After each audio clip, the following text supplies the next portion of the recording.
Number 5. The Castle of Good Hope. Coming up first on our list of haunted hotspots is going to be the Castle of Good Hope in Cape Town, South Africa. It was first built in the 17th century by the Dutch East India Company, so you just know there's bad vibes there to begin with. It's the oldest colonial building in South Africa, and if you believe the local legends, it's allegedly one of the most paranormal spots in the country. The first reported paranormal sighting from the castle came from 1915, when a tall, pale, mysterious man dressed in black, he sounds familiar, whose attire didn't match the era at all, country or anything, appeared seemingly out of nowhere, walking alongside one of the castle's ramparts before vanishing as soon as he appeared. Now that's pretty weird, definitely, not quite enough to label a place haunted, but it was a one-off incident, right? Well, in 1947, this same strange man kept appearing, making regular visits for weeks on end. He'd be jumping off the castle's walls, seemingly plummeting to his doom, only to reappear again to do it all again. I gotta be honest, he sounds kinda sick, all things considered. Sounds like he just wants to bungee jump and vibe out as a ghost. Another popular story from the castle is that of former governor, one Peter Giesbert van Noot. Whew, you try saying that 5 times fast. He passed in the castle on the 23rd of April, 1728, the same day he had sentenced 7 army deserters to the death sentence. The legend has it that one of these soldiers hexed him and demanded he face him and watch the execution. Van Noot was apparently a bit squeamish and refused the invitation, and later that day was found dead at his desk, slumped over. And some believe his ghost still wanders the castle's halls. And there were more ghosts I couldn't even fit into this one video because there's so many hauntings from this place. I recommend you read up about it afterwards. And if you want way more videos about haunted spots, ghosts, goblins, aliens, cryptids, conspiracies, true stories, fake stories, we got all of that and then some. So click through on Top 5 Scary, find something to watch, something to fall asleep to, I don't judge. Stay subscribed, stay scared, but stay watching this video. We worked hard on it. Alright, moving on through. Number 4. The Chernobyl Exclusion Zone. Maybe this one's a bit of an obvious pick, but our next entry is going to be the infamous Chernobyl Exclusion Zone, the real-life post-apocalyptic wasteland of Pripyat. Have you ever heard the word canopsia? Maybe not. I don't even know if I'm pronouncing that right. I only learned this word today. But it refers to a feeling of seeing an atmosphere that you know is supposed to be populated, but isn't. And I feel like that word definitely applies to Chernobyl, or like liminal is a very good feeling too. It is kind of a liminal space, because you see all of these buildings and you can imagine a life happening there, but it's frozen in time. The Chernobyl blast would be enough to cover a whole video and then some. I heard there was a very good HBO series about it. And trying to cover it in under 2 minutes would be foolhardy, so here's the super quick Cole's Note versions, is that a late night safety test simulating a station blackout power failure ended up starting a huge blast, which eventually threw radioactive material that blew all over Pripyat and the surrounding areas, causing everyone to have to pick up everything and evacuate, never to return. 50,000 people used to live here, and now it's a ghost town. And yeah, I'm not gonna lie, I only know that line from COD 4. All gillied up, best level in the series. That one's just for my gamers out there. Now you can actually visit Chernobyl, although they don't really recommend you do. You know, it's not a fun hotspot for tourism or anything. People who delve into the zone for recreation, or to find things, are called stalkers, named after the Tarkovsky movie of the same name, revolving around visits to a strange zone, and not the video game Stalker, where bandits raid the apocalyptic zone, although you would be forgiven for thinking that. Visiting the zone is no easy task. For one, it's recommended that you absolutely go with a guide or someone who knows the area very well, and then come all the requirements. You mustn't touch anything whatsoever. No vegetation. There are wild dogs that live in Chernobyl, and they're very cute, but you can't touch them at all because there could be traces of radiation in their fur. You have to wear an outfit that covers as much as possible. Big boots, you know, don't show up in your sunners and flip-flops. They recommend wearing a mask too to avoid inhaling any dust or, you know, any of the radioactive particles that could still be floating around in the air. Real life radiation, not half as fun as the comic books. You are very unlikely to come out of here with any web-slinging superpowers. More likely just gonna have a bad cough and, you know, your family's gonna get real sad. You're asked not to enter any buildings because some are so degraded that they could collapse literally at any minute with the wrong pressure applied somewhere, and then you're just another tragedy. Now, I've never been, but from pictures, Chernobyl genuinely seems unreal, like it's not part of the world, you know? It seems like it's something out of a movie or a video game, but it's this harrowing, soul-crushing reflection of our reality, a stark warning on the dangers of nuclear power, and a grim reminder that your life as you know it can be upended forever in but a moment. Number 3. Mausoleum of the first Qin Emperor, Qin Shi Huang. The tomb of former Emperor of China, Qin Shi Huang, is notable for many reasons. Maybe it was because in 1974, when farmers from the Shaanxi province were digging a well, they discovered hundreds upon hundreds of terracotta soldiers, complete with horses, chariots, officers, infantry, a court, I think even some bears, oh my. They discovered one of the world's greatest archaeological wonders, 2,000 terracotta soldiers in Qin Shi Huang's tomb. The tomb was built like this basically to serve as history's most impressive flex. Qin Shi Huang wanted to make it good and clear that even in death, he held more might and more power than anyone could ever imagine. You know that saying, you can't take it with you? Well, he wanted to take it with him. He wanted his own army to serve him in the afterlife. The wild part about this is we don't even know how far it goes, since it still hasn't fully been uncovered even all these years later. Those thousands of terracotta soldiers might just be the first wave of guys. While he reigned, Qin Shi Huang wanted to make very sure that his tomb was a good approximation of his legacy, so thousands of laborers worked tirelessly for decades to create an emperor's tomb. They think that 700,000 laborers worked on this for 40 years. That's already unbelievable, but Qin Shi Huang only even lived to be 49, so good thing they got that done in time, eh? Qin Shi Huang himself is buried beneath an enormous pyramid mound that stands a good distance away from the rest of the tomb. Now here's where the haunted part starts to come in.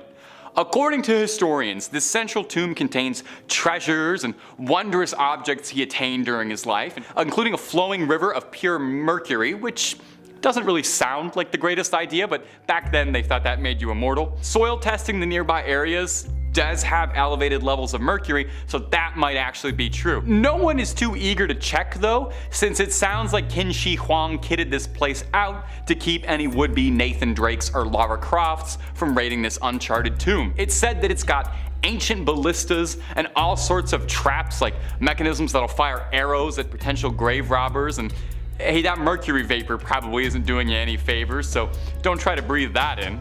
In any case, the Chinese government has been in no rush to explore what's down there. It's best to let the sleeping dead lie, especially when the sleeping dead has thousands of personal bodyguards, and it's probably haunted, let's be real. Number 2. Snake Island. Our next entry, Isla de Quimada Grande, is formally dubbed as Snake Island, which really should tell you right off the bat that whatever I'm about to describe is not a friendly place.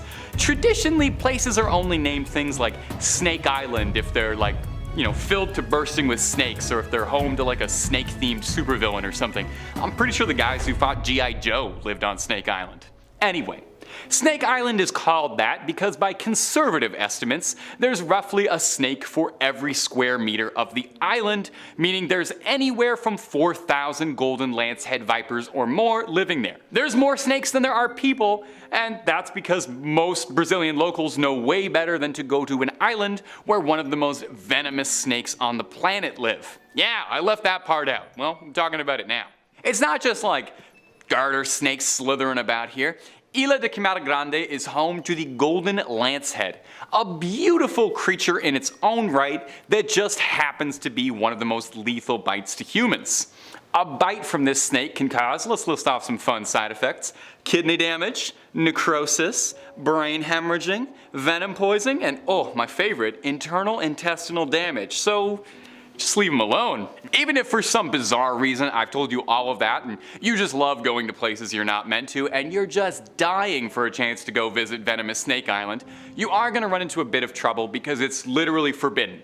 The Brazilian government strictly monitors those who travel. Naval forces do visit annually to maintain the lighthouse, and there's a research station to study and analyze the local population, but all of these visits are accompanied by paramedics and trained doctors, just in case any of the locals decide to say hello the only way they know how. Am I the only one who thinks the golden lancehead is kind of cute, like in a little weird way? I don't want one as a pet, but I don't know, I think these danger noodles have very cute little eyes, but maybe that's just one of my red flags. And number 1, Paveglia. This list has not been pleasant. I guess I should have expected that, given the tone of all of these wretched, horrible, and haunted places. So let's close this list off and find somewhere nice and sunny to get away from all of life's woes. Maybe somewhere nice like, I don't know, Italy? Maybe somewhere off the coast of Venice, like the island of Paveglia? Now, Paveglia is an infamous island in Italian history. It once served as a quarantine zone and final resting place for victims of the Black Plague. You know that one. As the plague ravaged Europe and paranoia set in across the lands, it was said that anyone who showed so much as a symptom, if you had a runny nose, they shipped you off to Paveglia to live out the rest of your days. Oftentimes, they would send people who weren't even really sick. You just complain about a headache trying to get a day off work and you're on a longboat to the last island you're ever going to go to. It's said that over 50% of the island's soil is made of burned human ash. Let that set in for a second. The ground itself is haunted. In the early 19th century, the island converted from a quarantine zone to a mental asylum because I guess it thought that that wasn't scary enough. The asylum did not do much to improve Paveglia's reputation. Instead of being home to the sick, now it was home to droves of mentally unwell patients being made into victims by a doctor's sick experiments. Cruel doctors at the asylum would impose their patients into lobotomies with no concern for sanitation or their safety, with chisels, drills, and rarely if ever using anesthetic. An old ghost story has it that the main doctor at the asylum was haunted by the spirits of his former patients and the crimes he'd committed, and it drove him to such madness that he cast himself off the bell tower of the island, where they say his screams can still be heard. Now, if I told you all of that and you still want to visit, first of all, why? And second of all, you're going to need to be pretty crafty, as it's totally completely forbidden. You will be pressed to the fullest extent of the law if you're caught trespassing, not even remotely worth the risk if you ask me. At best, you get arrested. At worst, haunted for the rest of your days. Number 5. North Brother Island, New York. The North Brother Island is one of two small islands located in the East River of New York City. The island remained uninhabited until 1885, with the only trace of humanity being a small lighthouse that was erected in 1869. The island began seeing more use in 1885 when the Riverside Smallpox Hospital moved from Roosevelt Island to North Brother, when their mission expanded to treating and isolating victims of other quarantinable diseases such as typhoid, tuberculosis, and especially polio. In 1904, a steamship called the General Slocum was set ablaze, and over 1,000 people perished, either from the fire or from drowning while trying to escape, and ended up washing ashore on the island. Of course, many people have reported seeing a ghostly steamship in the years since, and sightings of the spectral victims of the fire are reported from afar, with them wandering the beach of the island, seemingly lost and in pain. One of the most famous residents at the hospital was Mary Mallon, otherwise known as Typhoid Mary, who was confined on the island for 20 years until her death in 1938, after being declared a public health menace for infecting between 51 and 122 people while working as a cook. As public health measures like vaccines began to be adopted in the 30s and 40s, the need for a quarantine hospital lessened to the point where the hospital was closed. It was converted into housing for war veterans who were going to school in the city following World War II, before being converted into a rehabilitation facility for young people suffering from substance abuse issues. But it was closed in 1963 due to the cost of upkeep and the widespread corruption of the staff. In the years since, it was considered for a variety of purposes, including housing for the homeless and an extension of the jail at Rikers Island, but the danger of the unmarked manholes and the advanced dilapidation of the buildings, which are mostly collapsed and overrun by poison ivy, resulted in such ideas being abandoned. It was eventually decided that the site would serve as a bird sanctuary for herons and other wading shorebirds. Although many of the original 25 buildings are still standing in some shape or form, it has been made off limits to the public and is only available for supervised visits for those intending to go ashore for, quote, compelling academic and scientific purposes. With its history of confinement and death, perhaps it is for the best that this site has been deemed unfit for public visitation, although the history of the island is indeed compelling. Number 4. Boblo Island Amusement Park, Ontario. North America has no shortage of amusement parks for families and thrill seekers alike to visit. The Canadian province of Ontario has several to choose from, including Canada's Wonderland, Great Wolf Lodge, and Splashdown Niagara. One theme park that you won't be able to buy a ticket for, however, is the Boblo Island Amusement Park, located on the island of Bois Blanc, just above the mouth of the Detroit River. The park was opened in 1898 and used a ferry system to service guests from Ontario and Detroit and bring them to the island, where they had a variety of attractions to keep them occupied and having fun. Some of these included the Falling Star, a log flume, a theater, a sky tower, Ferris wheel, a zoo, a carousel,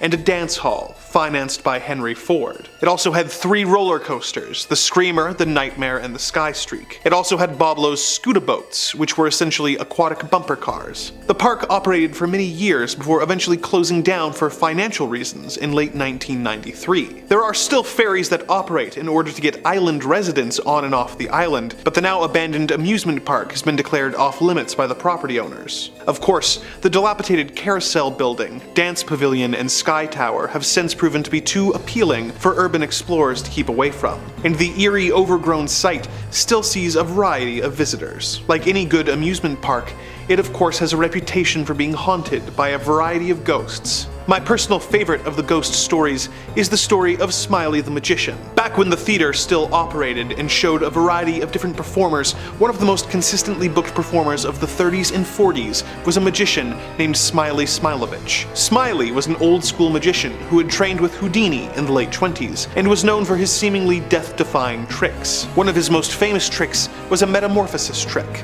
where he would put a trunk on stage, climb into it, lock it, and then have the trunk set on fire. He would escape through a trap door, the trunk would burn away, revealing that he had escaped, and the crowd would go wild. One day he was doing this trick as usual, but when he locked himself in the trunk, he had a heart attack and died. The trunk was then set on fire, and the audience was left in terror as Smiley's body burned in front of them. Ever since then, Smiley's ghost would apparently haunt the theater, being sighted watching shows that were performed there, showing a special interest in magic shows. In the years since the park's closure, the occasional rumor of the magician being spotted has come up from the various urban explorers checking out the overgrown buildings. Would you ever be brave enough to explore Boblo Island Amusement Park?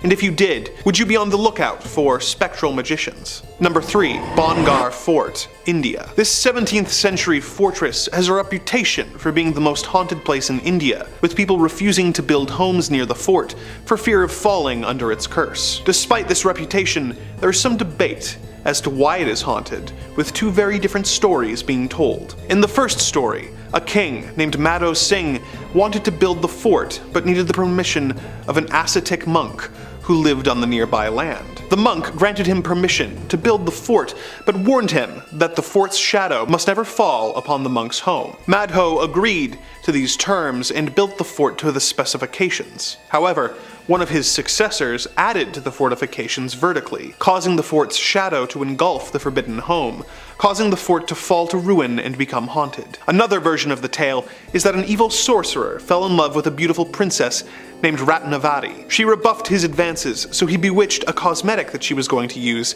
that would force her to fall in love with him. She found out about this scheme and poured the cosmetic onto a large boulder, which then crushed the sorcerer. With his dying breath, the sorcerer cursed the fort so that no one would ever be able to live there in peace. The fort is open to the public during the day, but it is forbidden to set foot on the property at night, as that is when the hauntings occur, with several people who have tried to disprove the ghost by staying overnight, going missing, or coming out catatonic. Number 2. The Paris Catacombs. When you consider how many locations like old houses or abandoned mental institutions have a reputation for being haunted due to the discovery of just a few bodies, it comes as no surprise that many of the world's catacombs have apparently been discovered to be haunted by specters of the past. Take for example the Paris Catacombs. Built as a mass grave in the 18th century in order to deal with the overflowing of local cemeteries, the Paris Catacombs hold the remains of millions of Parisians. A few years after being established, Louis-Étienne Héricard decided to make the catacombs a work of art.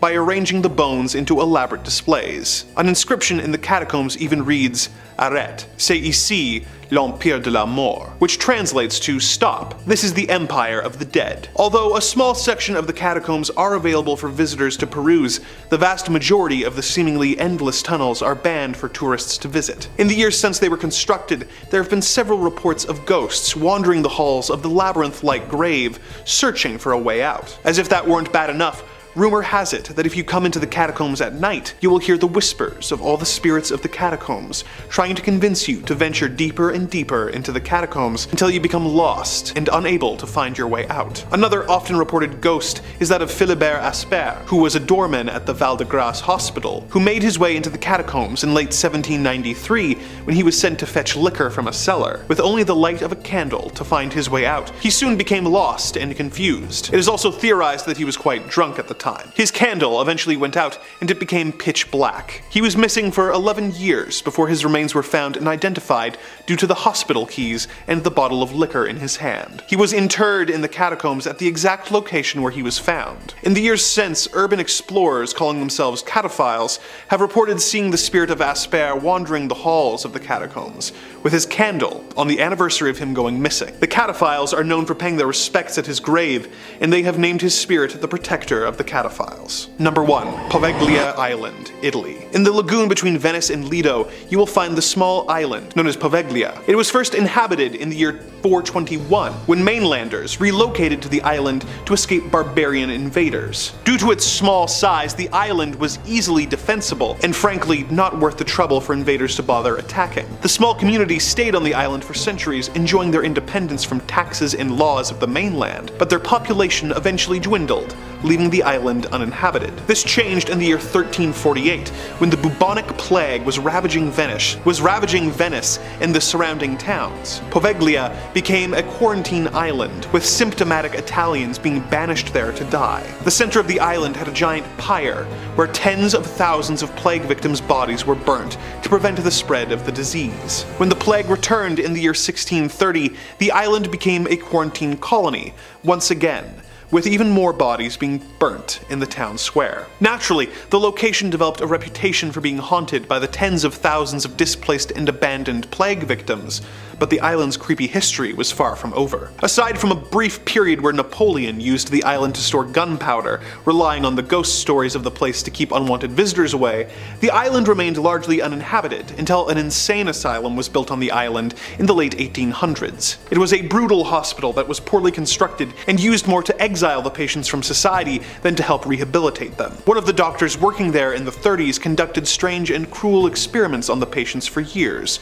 before going mad himself and flinging himself from the bell tower. Though this bell tower was removed years ago, people still claim to hear the sound of the bells emanating from the island. The hospital became an old folks' home briefly, but that closed in 1975, leaving the island completely abandoned. A construction crew tried to restore the hospital, but suddenly stopped, refusing to return to the island due to how intensely haunted the island has become. The government has banned anyone from visiting the island, but its reputation has made it an infamous and terrifying location. Number 5. Isle of the Dolls. I'm not a good Spanish speaker, man. Do you ever get creeped out when you see a baby doll lost somewhere, like on the side of the road or something? You know, a cute little plaything, caked in muck and grime, lost out in the woods? Dolls have been a staple of horror movies and stories for years, and it's easy to see why. There's always a bit of an uncanny valley thing, those lifeless eyes staring at you. Well, imagine if you had to deal with an island of hundreds, if not thousands, of dolls staring at you. Do you think you'd handle that well?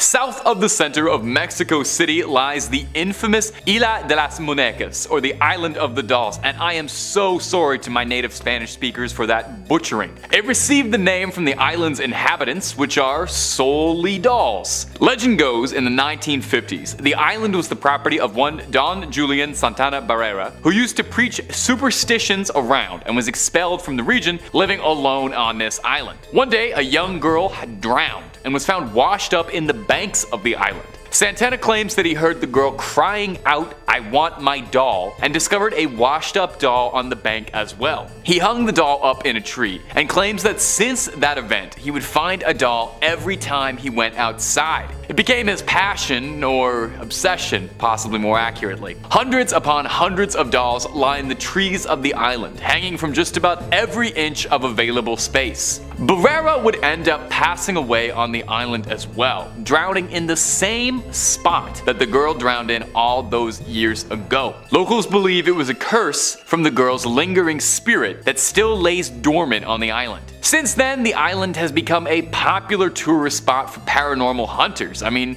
look at the place. I didn't even need to tell you a backstory for you to surmise that this is probably a haunted island. It's only accessible via a boat ride, and some guides will actually outright refuse to take you to the island of the dolls for fear of cursing. If you do go, I don't know, bring a doll, maybe. Probably couldn't hurt. Just don't take any, okay? This is one of those things where you take only pictures, leave only footprints, and maybe leave a haunted doll as well. And if you're looking to go on a vacation without even leaving your home, Top 5 Scary has tons of videos of cursed places, ghost sightings, aliens, cryptids, true crime, basically anything spooky you can think of, we've done a video on it. Click through the archives, stay subscribed, and stay scared, more importantly. Okay, but let's keep going. We got a whole lot more video to go.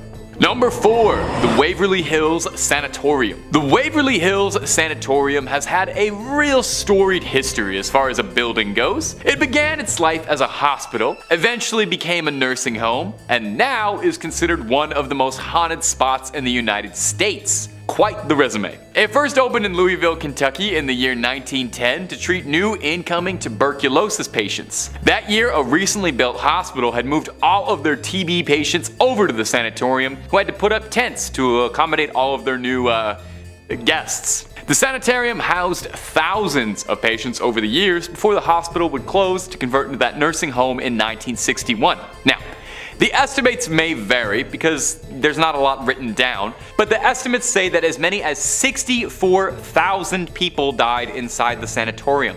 64,000! That is insane! Now, if you've played Red Dead Redemption, I don't need to tell you how bad tuberculosis is. It used to be dubbed the White Plague for its high mortality rate, before more advanced treatments became commonplace in curing the illness in the late 40s. So around the time of the sanatorium, it was mostly a death sentence. So is it any surprise that Waverly is said to contain lost, tormented souls unable to move forward? No, not particularly. There's an underground tunnel from the sanatorium to the bottom of the hill, which was used to transport dead patients. The tunnel is supposedly haunted by those who made their last journey through it. One of the most notable haunted spots in the building though is room 502, which is said to contain the ghost of a nurse in uniform. There's a couple different legends corresponding to this. One says that the nurse took her life jumping out of that window, and another who said the nurse took her life by hanging because she was pregnant. And neither one of those is particularly pleasant to think about as the good option. These days, if you're feeling particularly brave, the sanatorium has opened its doors once again, offering tours for would-be paranormal investigators looking to get a couple beeps on their EVP meters. Just don't say that nobody warned you. Number 3. Epping Forest. Nothing quite like a good haunted forest, is there? Nice tall trees really provoke the imagination when it comes to campfire stories, and Epping Forest is quite the setting for all kinds of creepy spine chillers. The size and density of Epping Forest has made it an infamous spot for all kinds of criminals to conduct and plan their devious crimes. In the early 1700s, it was the hunting grounds of one particularly infamous highwayman, Richard Turpin, who would hid there and commit robberies. Now, since then, more than a dozen bodies have been found, all in disgusting, horrifying conditions since the 1960s. So these spooky woods have become home to all manner of urban legend and hearsay about the crimes that have taken place here. It's developed a real rep for spooky, inexplicable noises and sights, including ghastly apparitions, with some claiming that the ghost of Turpin, the infamous bandit, still resides in the woods. Robbing other ghosts, I guess? God, imagine ghost on ghost crime. We need to do something about that. Ghostbusters, maybe. There's a legend that says that if you drive to Hangman's Hill and park your car in neutral, that your car will be slowly pulled uphill, drawn spiritually to a tree that once hung 3 witches on it, which was later cursed.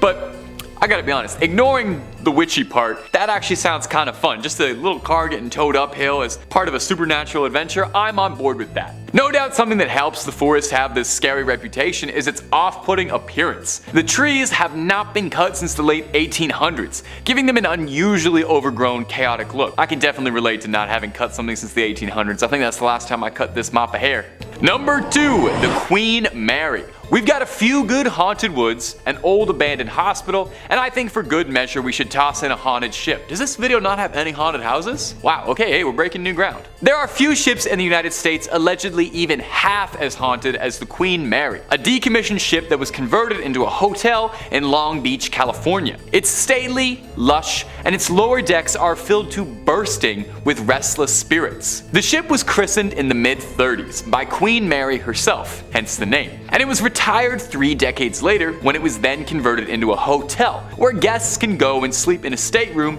and roleplay that they're crossing the Atlantic in style. But the continental breakfast is far from the only reason anyone goes to check it out, although I have heard it's amazing. Just make sure you get there early, those eggs go fast. There's a variety of hotspots that are said to be congregation points for spirits. The most famous is Stateroom B340, a problem before the place was even haunted, actually. In 1948, a passenger, Walter J. Adamson, passed away in the room under unknown conditions. Nothing came of it until 1966. A woman staying in the room reported she was woken up when the bed covers were pulled away and she saw a spectral man standing at the foot of her bed. She didn't assume this was the room service, so she screamed and rang for a steward, but as soon as somebody arrived, the man had vanished. Guests staying at the room claim they hear someone knocking at the door in the middle of the night. The Mary's maids complain that they find water running in B340 when no one's been in it in days. Wet bandits, that's a sign of the wet bandits for sure.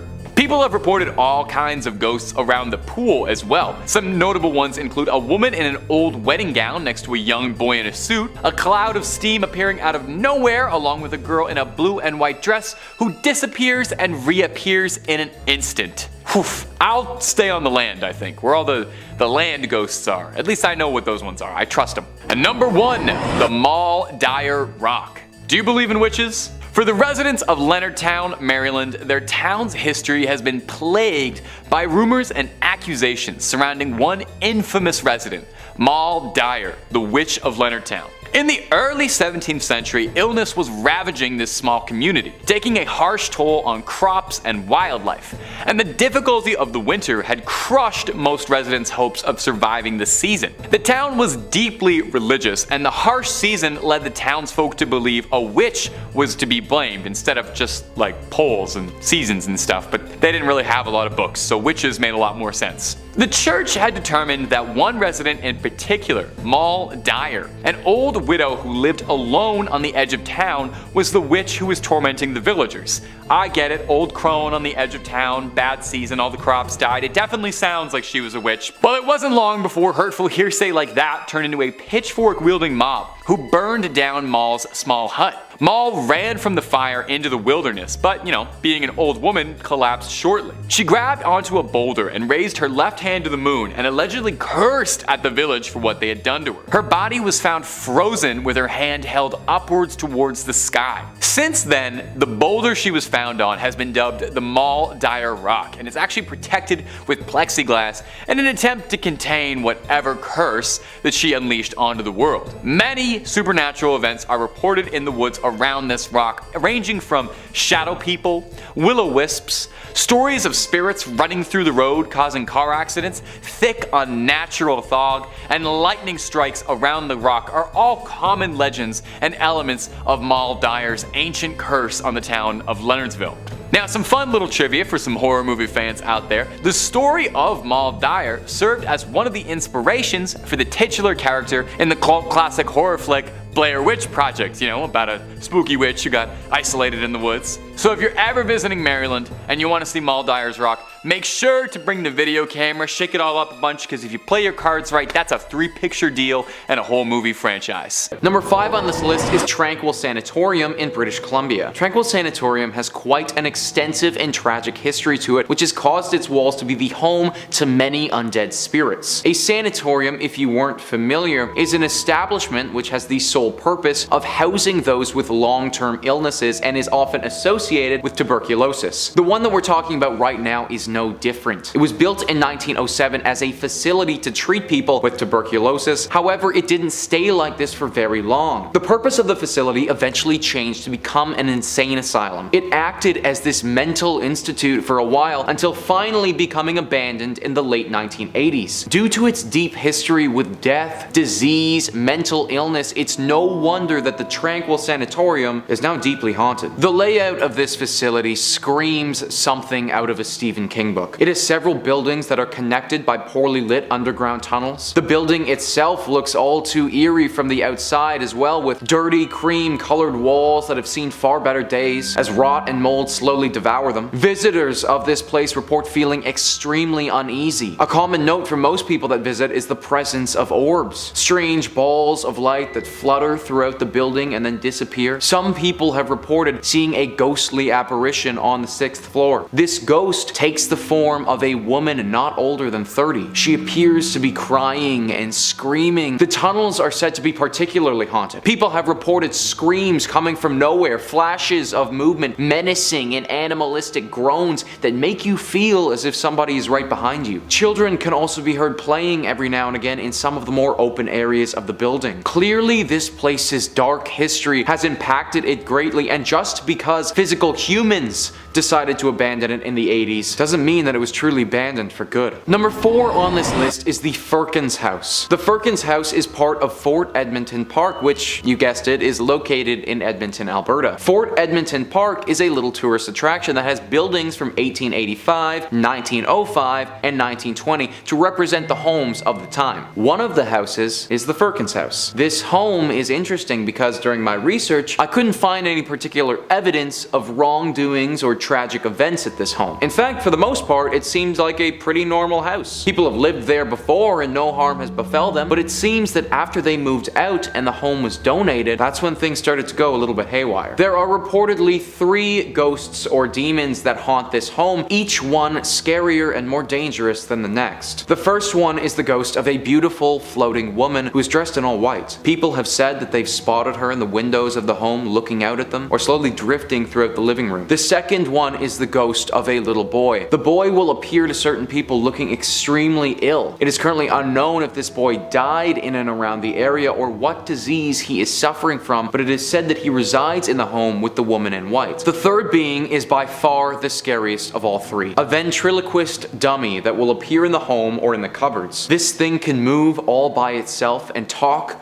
by itself. It is very similar to the popular horror franchise Chucky, and it's said by some to be seeking to harm the living. I'm not sure if the ghost of the ventriloquist has taken over this dummy or if the dummy has taken on its own persona, but I definitely do not want to go anywhere where the primary residence is a demon puppet. Number 3 on this list is the 5 Fishermen Restaurant. This is a restaurant in Halifax, Nova Scotia, known for its exceptional oysters and also its ghostly inhabitants. The ground that this restaurant sits on wasn't always utilized for serving up fish and chips though. In fact, it has a very long history. In the early 1800s is when the building went up, and for a long time it acted as the town's only school. Nothing ghoulish or demonic about that. However, at around the turn of the century, the school moved and the building took on a new purpose. It became the mortuary for Halifax and made its dealings with the dead. Now, not every mortuary is going to become haunted, but this one had quite a lot to deal with over the years. In 1912, the unsinkable ship, the Titanic, sunk. It sunk roughly 640 kilometers off of the eastern shores of Canada, and therefore the closest places to assist with the rescue was these eastern provinces. Halifax acted as the leader in these rescue processes, and because of that, the mortuary had an onslaught of bodies of people whom had died on the ship. 5 years after that tragedy, Halifax incurred one of their own with the massive Halifax explosion. This was where a munitions ship exploded and it killed roughly 2,000 1,000 people just like that. This mortuary served as the primary designation for both of these incidents, and due to the unnatural deaths here, it makes sense that some spirits have clung on. Guests and employees alike have reported seeing ghosts all over this mortuary that turned restaurant. One of the dishwashers reported running out of the restaurant when he looked up from what he was doing and was staring directly at a ghost-like specter. The restaurant has attempted to have serious renovations done. However, I don't think that any amount of structural changes will get these spirits to rest for good. Number 2 on this list is the Frank Slide. Now, even though the Frank Slide sounds like it could be a fun, popular dance move that takes over TikTok for a few weeks, it is far more morbid than that. On April 29th in 1903, in the mining town of Frank, which at that time was part of the Northwest Territories but it is now a section of Alberta, there was a horrible tragedy. 110 million tons of limestone and rock came tumbling down in one of Canada's biggest landslides ever. This fell onto part of the town of Frank. Frank was located right next to Turtle Mountain, which after extensive mining had grown unstable. On April 29th, it all came crashing down and claimed the lives of 70 to 90 people. It is still to this day Canada's most deadly landslide to ever occur in history, and was a horrible tragedy that can only remind us how fleeting life can be. I think the craziest part about this landslide as well is that it wasn't just miners who were killed. Their wives, their families, all of them died at the hands of the Frank Slide. The remains of these bodies were never recovered either, as the damage from the slide was far too devastating. Where all of this happened is now a section of a town called Crow's Nest Pass, and over a century later, the ghosts of the dead still haunt the area. This place is somewhere where visitors have reported feeling very unsafe. They say that the overall feelings of uneasiness are almost too much to bear and that they have to leave. Cries, howls, screams, this can all be heard late at night as you're trying to sleep. Lanterns will be seen in the night walking around at the hands of unknown apparitions. It is basically a full ghost town of people who never deserved to die in the first place, all wanting to get a second just to feel their lives again as they were so unfairly ripped away from them. Definitely one of Canada's most horrific tragedies, and now home to one of its most haunted locations. Number 1 on this list is the Banff Springs Hotel. This hotel is located in Banff, Alberta, and is truly one of the creepiest places that I've ever read about. Now, first off, I want to note the hotel itself looks gorgeous on the outside. The beautiful nature it is surrounded by is stunning, and the hotel gives me some serious Harry Potter Hogwarts vibes. However, when I say that this place is surrounded by nature, I really mean it. It is totally out on its own, with no other buildings in sight at all. The secluded site has been around for 132 years and has housed its fair share of visitors. Some of these visitors have had some incredible stays. I mean, when you look it up online, the hotel has a 4.7 Google rating, so I mean, it's pretty freaking good. Some of the guests, though, they never checked out. In the 1920s, a couple was set to have their wedding at this hotel. On the day of the ceremony, though, the bride, while she was walking down one of the hotel's beautiful marble staircases, tripped and fell, smacking her head on her descent and dying on the spot. This bride's spirit is one of the most notable sightings people have had when they're staying at this hotel. It's said that they often see a phantom in a wedding dress ascending and descending the stairs very quickly. She's also been seen in the ballroom dancing alone, potentially dreaming of the dance that she wanted so desperately to have with the husband that she never got to marry. In 1975, a longtime bellman of the hotel, Sam, died there. Since then, sightings of Sam have been pretty consistent. One story details how 2 women lost their room key and called the front desk to go and get it. The front desk person sent someone to go and open their room for these ladies. When that person had got there, though, the ladies were already in the room and said that another bellman had let them in. They described Sam to a T when they spoke about the bellman who helped them out. Instances like this have occurred time and time again at the hotel, with many people believing his spirit is still working there. Finally, with this hotel, you have room 873. Room 873 is rumored to be the home of a gruesome murder. One evening, a family was staying there, and the father, for some unknown reason, lost his mind, murdering his family and himself. After completely refurbishing the room, the hotel put it back in service, but now people who have stayed there report hearing the screams and the cries as if they were still dying. If you have to stay at this hotel, definitely avoid room 873.